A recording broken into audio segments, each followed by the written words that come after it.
Yo, all these thoughts keep me up at night. Yeah, what am I doing? Did I do it right?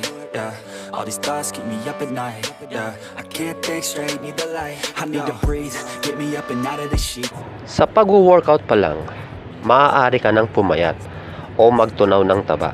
Pero mas pinabibilis nito ang pagbaba mo ng timbang kung sasamahan mo ito ng cardiovascular exercise o cardio sa simpleng salita.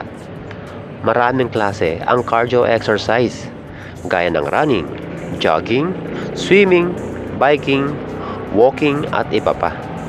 Subalit ang pinakakilala o karaniwang ginagawa ng mga tao ay ang jogging at walking.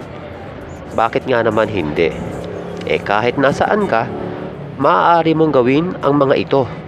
Walang equipment at libre.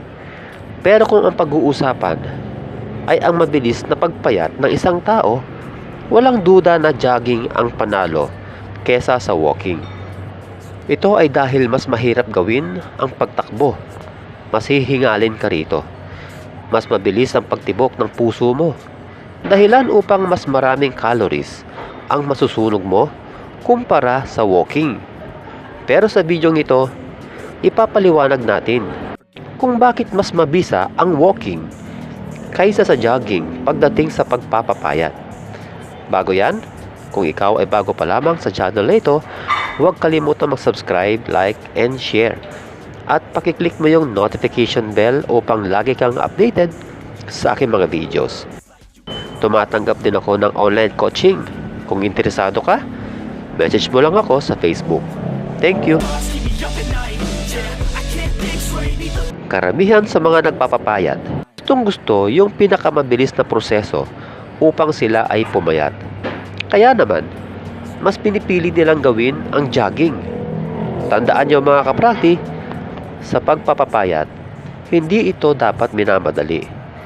Sapat na yung nababawas sa timbang mo kada 2 linggo ang 1 pound o kalahating kilo kada 2 linggo. Ito ay upang hindi ka masyadong mahirapan sa pag-exercise at maging sa pagbabawas ng kakainin o pagdadiet. Ang layunin nito ay upang mapanatili mo yung pagbabawas mo ng timbang. Yung bang nag-e-enjoy ka lang sa pagpapapayat mo at di mo namamalayan na habang lumilipas ang buwan ay unti-unti ka ring lumiliit. Kaya, hindi marapat na piliin ang jogging o kaya ay running kung nais mong magpapayat. Sa halip, piliin ang cardio exercise na kung saan tatagal ka sa ganitong exercise. Yun bang naaaliw ka kapag ginagawa mo ito? Pero hindi naman masama na talagang jogging ang gusto mong gawin. Kung dito ka nga naman nag-e-enjoy, di ba? Sa pagtakbo kasi, bukod sa nakakapagsunog ka dito ng calories, may mga disadvantages din ito sa ibang tao, lalo na sa mga first time na mag-e-exercise pa lang at sa mga may edad na. Sa pagtakbo, maaaring sumakit ang iyong mga tuhod. Hindi rin ito akma para sa mga mahina ang puso o hindi pwedeng hingalin ng todo. Maaari ka ring maging exhausted o sobrang pagkapagod kapag nasobrahan ka sa pagtakbo. Oo, sa unang linggo ng pag-jogging, kaya mo pa. Sa pangalawang linggo, kaya pa rin. Pero kadalasan, hindi ito umaabot ng 1 buwan. Ang kahahantungan, titigil ka na sa pag-e-exercise. Dahil katwiran mo, laging may masakit sa'yo. Matamlay ka rin dahil sa energy na naubos mo sa jogging. At dahil dyan, ayaw mo nang ituloy yung pagpapapayat mo. Kasi sasabihin mo, mahirap pala. Kaya kung ikaw na gustong pumayat, huwag maging gaya-gaya lang. Pag-aralan mo kung ano-ano ang mga dapat mong gawin para sa iyong fitness journey. Kung saan, kailangan maabot mo yung body goal na nais mo. Kung sa una pinili mo ang pag-jogging, at hindi mo ito nagustuhan, maaari mong subukan ang walking. Low intensity lang ang walking. Subalit, makakapagsunog ka pa rin ng calories dito. Ang kagandahan dito, para ka lang nagpunta ng palengke, para ka lang nasa mall, napalakad-lakad.